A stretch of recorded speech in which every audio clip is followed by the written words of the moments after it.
Hello जय हिंद बच्चों, आप सभी लोगों का स्वागत है शिक्षा कैरियर इंस्टीट्यूट के इस ऑनलाइन प्लेटफॉर्म पे। तो चलिए अपने अपने कॉपी कलम निकाल लीजिए। आज के करंट अफेयर की क्लास हम लोग स्टार्ट करते हैं।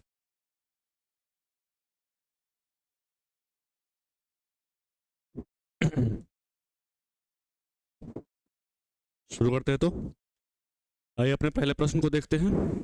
हाल ही में किस आईआईटी ने एशिया की पहली वैश्विक हाइपरलूप प्रतियोगिता की मेजबानी की है?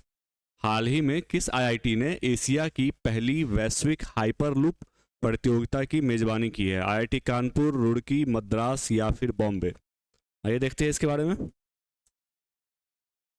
आईआईटी मद्रास द्वारा आयोजित एशिया की पहली वैश्विक हाइपरलूप प्रतियोगिता 25 में 200 छात्रों वाली 10 हाइपरलूप टीमें भाग ले रही है। हाइपरलूप देखो, आईआईटी मद्रास के द्वारा एक ऐसा वो प्रतियोगिता का आयोजन किया गया है जिसमें हाइपरलूप ट्रेन जो होती है ना, उनका मतलब आप यदि उस पर काम कर रहे हो तो आप उसको लेके आ सकते हो और इस प्रतियोगिता में भाग ले सकते हो। हाइपरलूप ट्रेन क्या होता है? कैप्सूल टाइप का स्ट्रक्चर होता है, ठीक है। एक कैप्सूल टाइप का स्ट्रक्चर होता है आपका, उसके अंदर बुलेट की रफ्तार से ट्रेन दौड़ती है। बुलेट जो गन्स वगैरह में लगती है ना, गोलियों की रफ्तार से उससे ट्रेन आपको गुजरती है हाइपरलूप स्पीड से। और इसको क्या कहते हैं? हाइपरलूप पैनल कहते हैं। ये जो पैसेज है ना, इसको हाइपरलूप पैसेज कहते हैं, ठीक है। ये जो पैसेज आप देख रहे हो, तो ये प्रतियोगिता कौन आयोजित कर रहा है? तो पहला पॉइंट तो लिखिएगा, आईआईटी मद्रास, ठीक है। हेडिंग क्या होगा हमारा? तो पहला वैश्विक हाइपरलूप प्रतियोगिता।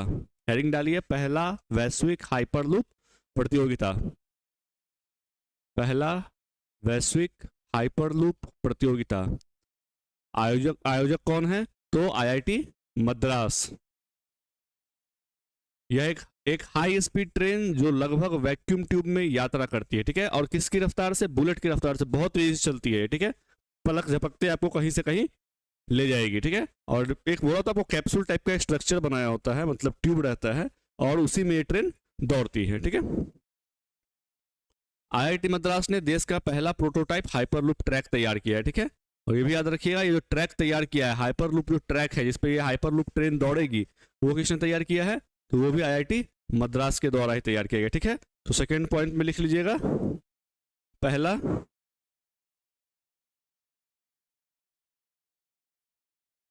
हाइपरलूप, ठीक है, ट्रैक।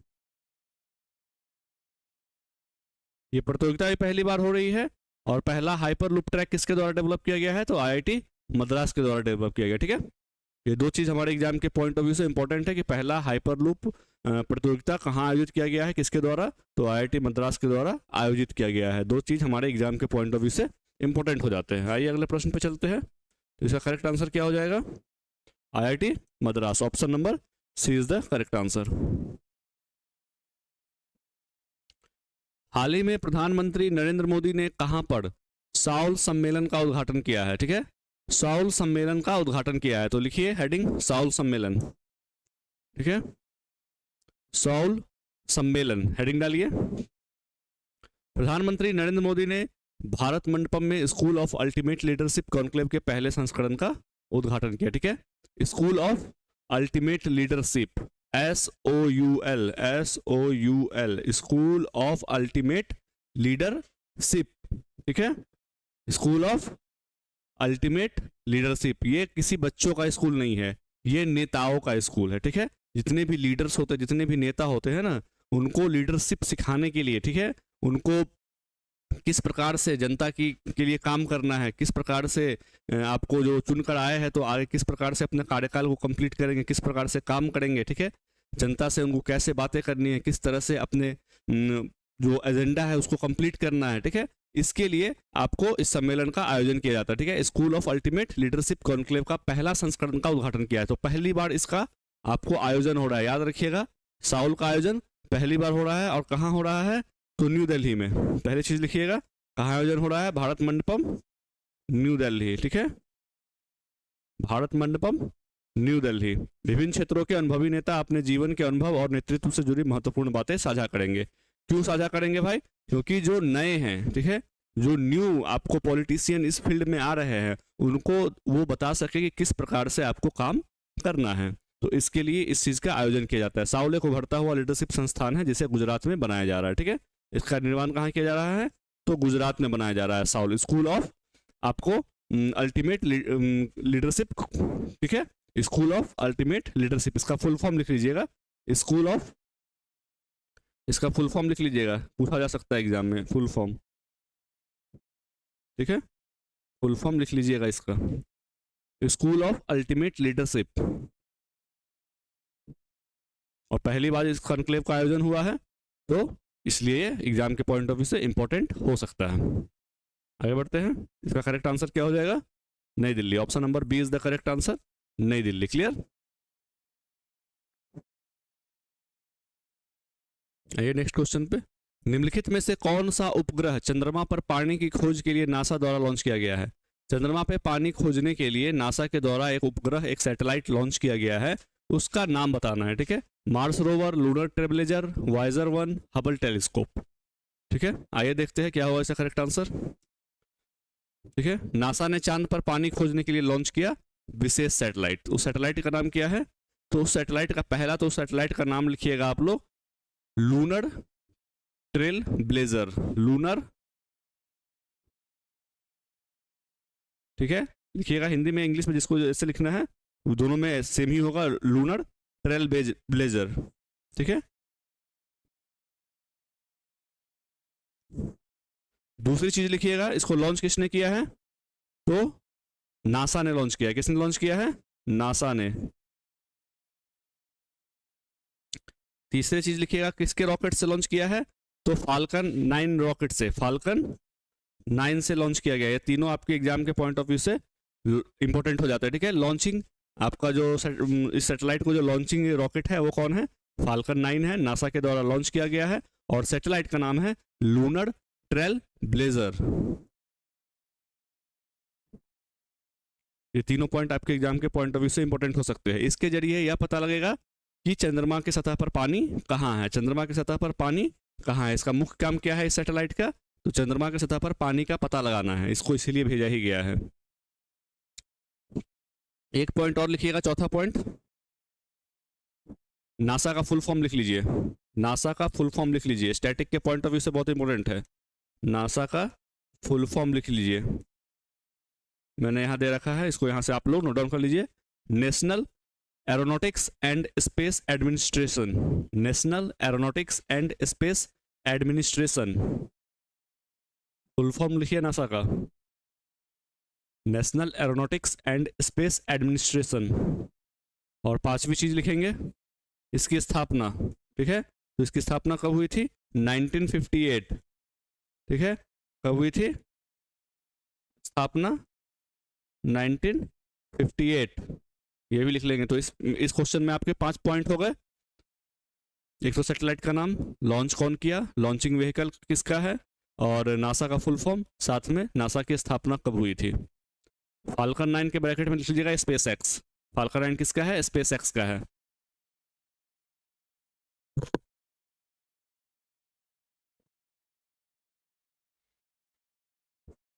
करेक्ट आंसर इसका क्या हो जाएगा? Lunar Trailblazer, option number B is the correct answer, ठीक है।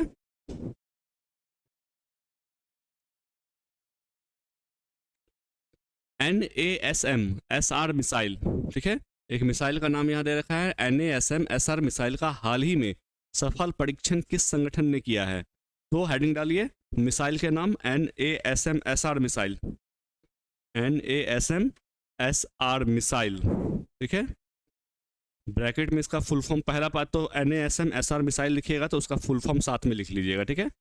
फुल फॉर्म साथ में लिख लीजिएगा, ठीक है। फुल फॉर्म में क्या लिखिएगा? Anti ship missile short range, NASM, ठीक है, NSAM,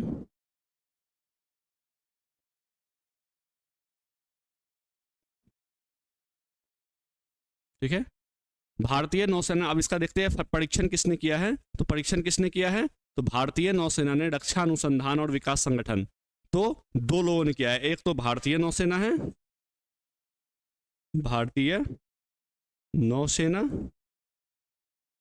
प्लस DRDO, ठीक है, DRDO, भारतीय नौसेना प्लस DRDO मिलकर इसका परीक्षण करने जा रही है। ठीक है, भारतीय नौसेना और DRDO मिलकर क्या की है, इसको बनाई है। ठीक है, स्वदेशी रूप से मतलब खुद से बनाई है, मतलब कोई भी फॉरेन कंट्री का इसमें सहयोग या योगदान नहीं है आपका। NSAM-SR देश की पहली स्वदेशी रूप से विकसित वायु प्रक्षेपित एंटी शिप मिसाइल प्रणाली है। ठीक है, एंटी शिप का मतलब होता है जहाज पे लगाया जाता है और किसी भी अटैक को ये क्या करता है, डिस्ट्रॉय करता है। ठीक है, मिसाइल की अधिकतम मारक क्षमता 55 किलोमीटर, ये लिख लीजिएगा, बहुत इंपॉर्टेंट हो जाता है। ठीक है, इसकी मारक क्षमता जरूर लिख लीजिएगा, एग्जाम में पूछ लेता है। मारक क्षमता, मारक क्षमता मतलब कहाँ तक ये अटैक कर सकता है। ठीक है, तो 55 किलोमीटर के रेंज तक ये अटैक कर सकता है। ठीक है, मारक क्षमता इसे कितना है, 55 किलोमीटर। तो हमारे एग्जाम के पॉइंट ऑफ व्यू से ये आपका DRDO के द्वारा बनाया गया, NASM-SR भारतीय नौसेना प्लस DRDO के द्वारा विकसित किया गया है। ठीक है, ये आपका इमेज दे रखा है मैंने, और हमारे एग्जाम के पॉइंट ऑफ व्यू से ये चीज़ें इंपॉर्टेंट है, याद रखिएगा। DRDO और ऑप्शन में आपको भारतीय नौसेना दोनों दिया गया होगा, और आपको एक से अधिक ऑप्शन में यदि आंसर हो तो एक से अधिक लेके चलिएगा। ठीक है ना, इसका करेक्ट आंसर क्या हो जाएगा, option number B, DRDO and भारतीय नौसेना।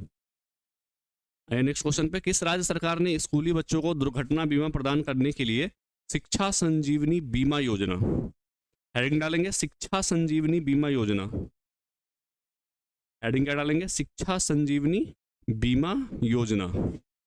पहला पॉइंट लिखिएगा, शुरू किसके द्वारा किया गया है ये, तो शुरू किया गया है आपको राजस्थान के द्वारा। किसके द्वारा, राजस्थान के द्वारा। इसमें क्या है, 1 से 5 तक के विद्यार्थियों और उनके अभिभावकों को 1 लाख तक के व्यक्तिगत दुर्घटना बीमा से जोड़ा जाएगा। इसकी पहल उदयपुर से की गई है, लगभग 1.3 लाख बच्चों को इसका फायदा मिलेगा। ये सारी बातें जानने उतना इंपॉर्टेंट नहीं है, बस ध्यान रखिए। दुर्घटना बीमा का मतलब हो गया क्लास 1 to 5 के जो भी बच्चे एक्सीडेंट में जिनको नुकसान हो जाता है उनको आपको दुर्घटना बीमा सरकार करवा के दे रही है। और पहला पॉइंट तो इसका हो जाएगा कि संजीवनी बीमा योजना किस राज्य के द्वारा स्टार्ट किया गया है, तो राजस्थान। पहला पॉइंट लिखिए, राजस्थान, संजीवनी बीमा योजना राजस्थान। एग्जाम के करंट अफेयर, इस क्वेश्चन में करंट अफेयर के पॉइंट ऑफ व्यू से इतना ही है। डायरेक्ट क्या पूछता है एग्जाम में, आपको योजना का नाम दे देगा और पूछेगा ये किस राज्य से संबंधित है। ठीक है, किस राज्य से संबंधित है। राजस्थान भारत का सबसे बड़ा राज्य है क्षेत्रफल के अनुसार। दूसरा पॉइंट लिखिएगा स्टैटिक के पॉइंट ऑफ व्यू से। ठीक है, राजस्थान क्षेत्रफल के अनुसार क्या है, नंबर 1 स्टेट है क्षेत्रफल के अनुसार।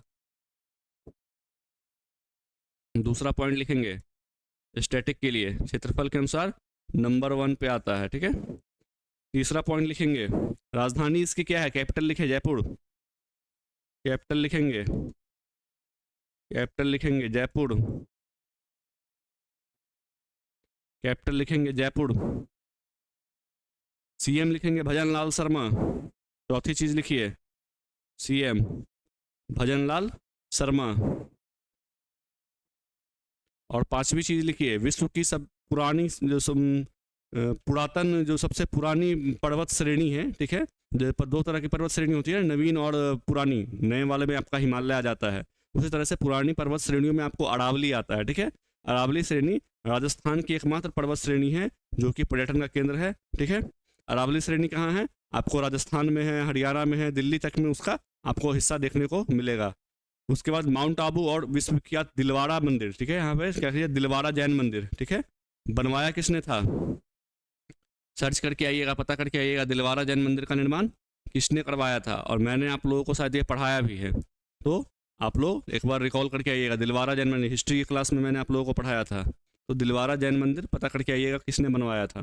ठीक है, तो माउंट आबू और विश्वविख्यात दिलवाड़ा जैन मंदिर, मतलब जैनों का है ये दिलवाड़ा, तो दिलवाड़ा जैन मंदिर, अरावली पर्वत श्रेणी, ये सब आपको कहाँ है, ये सब आपको राजस्थान में है। ठीक है, इसका करेक्ट आंसर क्या हो जाएगा, संजीवनी। ठीक है, शिक्षा संजीवनी बीमा योजना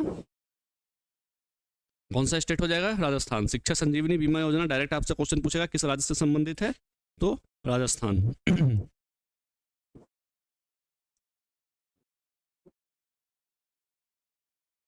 सार्वजनिक स्वास्थ्य देखभाल पर 9वां राष्ट्रीय शिखर सम्मेलन, सार्वजनिक स्वास्थ्य देखभाल पर 9वां राष्ट्रीय शिखर सम्मेलन कहाँ आयोजित किया गया है। ठीक है, तो हेडिंग डालेंगे सार्वजनिक स्वास्थ्य देखभाल। ठीक है, एडिशन कौन सा है, 9वां, एडिशन कौन सा है, 9वां। सार्वजनिक स्वास्थ्य देखभाल पहल, ठीक है, सार्वजनिक स्वास्थ्य देखभाल संस्करण कौन सा है? तो 9वां संस्करण है। पहली चीज तो ये लिखनी है। दूसरी चीज लिखेंगे कहाँ आयोजित किया गया है, तो ओडिशा में आयोजित किया गया है। कहाँ आयोजित किया गया है? ओडिशा में। 9वां, ठीक है, 9वां संस्करण है स्वास्थ्य सार्वजनिक स्वास्थ्य देखभाल का, 9वां राष्ट्रीय संस्करण है। और इसका आयोजन कहाँ किया गया है? तो इसका आयोजन आपको ओडिशा में किया गया है। लिख लीजिएगा, ओडिशा में किया गया है। उड़ीसा के सीएम लिखिएगा मोहन चरण मांझी, सीएम लिख लीजिए मोहन चरण मांझी। सीएम पूछता है, सीएम आपको कैपिटल वगैरह ये सारी चीजें आपको एग्जाम में स्टैटिक के पॉइंट ऑफ व्यू से कहीं भी क्वेश्चन बना सकता है। और भारत टीबी उन्मूलन का लक्ष्य कब तक लेके चल रहा है? 2025 तक का, ठीक है, इस साल का है, तो इसलिए मैंने इसको ऐड कर दिया है इस पॉइंट को कि टीबी उन्मूलन का आपको 2025 तक का टारगेट लेके टीबी को पूरी तरह से समाप्त करने का लक्ष्य भारत लेकर चल रहा है, ठीक है। ये चीज ध्यान रखना है आपको। स्वास्थ्य देखभाल प्रणाली का 9वां राष्ट्रीय शिखर सम्मेलन कहाँ हुआ है? तो उड़ीसा में हुआ है। क्यों हुआ है? तो इसका काम होता है सार्वजनिक स्वास्थ्य मतलब जो भी आपको हेल्थ सेक्टर से है ना उसको प्रमोट करना, ठीक है, हेल्थ सेक्टर से जो भी समस्याएं हैं हेल्थ सेक्टर में, मेडिकल सेक्टर में, उसको प्रमोट करना और उसमें कैसे सुधार किया जा सकता है, इस चीज़ों पे बात होती है। बाकी हमारे एग्जाम के पॉइंट ऑफ व्यू से बस इतना ही इंपॉर्टेंट है कि इसका आयोजन कहाँ हुआ था, संस्करण याद रखिए और उड़ीसा के सीएम का नाम याद रखिए, मोहन चरण मांझी। तो करेक्ट आंसर हमारा इसका क्या हो जाएगा? Option number A, Orissa.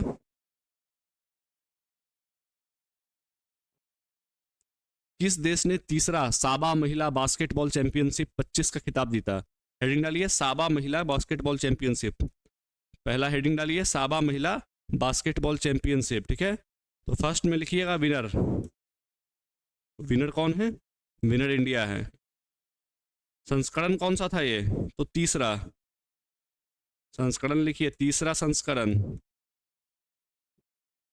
और इंडिया पहली बार भाग ली है इसमें। पिछले 2 संस्करण में भारत ने भाग नहीं लिया था। इंडिया महिला टीम पहली बार इसमें भाग ली है। और तीसरा संस्करण था साबा महिला आपको बास्केटबॉल चैंपियनशिप 2025 की। विनर कौन है? तो भारतीय टीम है, ठीक है। फाइनल में किसको हराया? Runner up Maldives. Runner up भी लिख लीजिए, रनर अप का नाम लिख लीजिए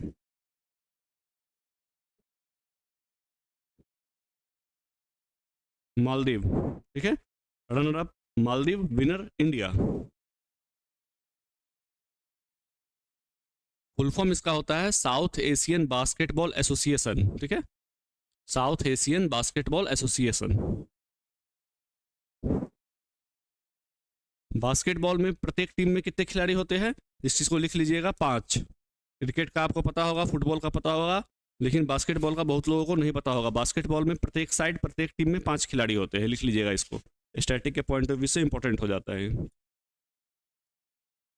करंट अफेयर के लिए हमें 2 चीज जाननी है कि इसका विनर कौन है, इसका रनर अप कौन है, ठीक है। विनर इंडिया है, रनर अप आपको मालदीव है। इंडिया संस्करण ये तीसरा था, इंडिया पहली बार भाग लिया है इसमें, ठीक है, महिला टीम ने।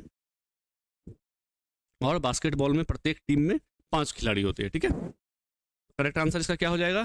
तो भारत, ठीक है, करेक्ट आंसर इसका भारत हो जाएगा, ऑप्शन नंबर सी। आइए हम अपने अंतिम प्रश्न पे चलते हैं। भारतीय प्रतिभूति और विनिमय board, security exchange board of India के अध्यक्ष के रूप में किसे नियुक्त किया गया है? तो हेडिंग डाल लीजिएगा सेबी के नए अध्यक्ष। सेबी के नए अध्यक्ष कौन है? तुहिन कांत पांडे। तुहिन कांत पांडे जी, तुहिन कांत पांडे आपको सेबी के नए अध्यक्ष है। इससे पहले जो आपकी अध्यक्ष थी माधवी पुरी बुच, उनके बारे में भी एक लाइन लिख लीजिएगा। भारत की पहली महिला अध्यक्ष थी ये, पहली महिला अध्यक्ष थी, पहली महिला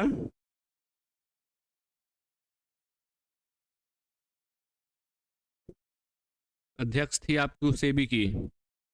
लिख लीजिएगा इसके बारे में भी। इससे पहले जो अध्यक्ष थी वो आपको पहली महिला अध्यक्ष थी सेबी की, माधवी पुरी बुच। माधवी पुरी बुच आपको पहली महिला अध्यक्ष थी सेबी की। इससे पहले इनका कार्यकाल था, अभी खत्म हुआ है। तुहिन कांत पांडे आपको नए अध्यक्ष नियुक्त हुए हैं, ठीक है। सेबी की स्थापना कब हुई थी? तो 1988, इसको लिखिए। सेबी की स्थापना 1988, स्थापना 1988, 1988। और चौथी चीज आपको लिखना है वो है इसका हेडक्वार्टर। हेडक्वार्टर कहाँ है? तो मुंबई। ये 4 चीज आपको लिखनी है। तुहिनकांत पांडे नए अध्यक्ष है, इससे पहले माधवीपुरी बुश थी, वो भारत मतलब आपको पहली महिला सीबी की अध्यक्ष थी। 1988 में स्थापना होता है, हेडक्वार्टर आपको इसका मुंबई में है। क्लियर? तो ये आज की क्लास हम अपनी यहीं पर समाप्त करते हैं। मिलते हैं फिर कल नई क्लास के साथ। आप लोग तब तक अपनी पढ़ाई करते रहिए, रिवीजन करते रहिए। धन्यवाद।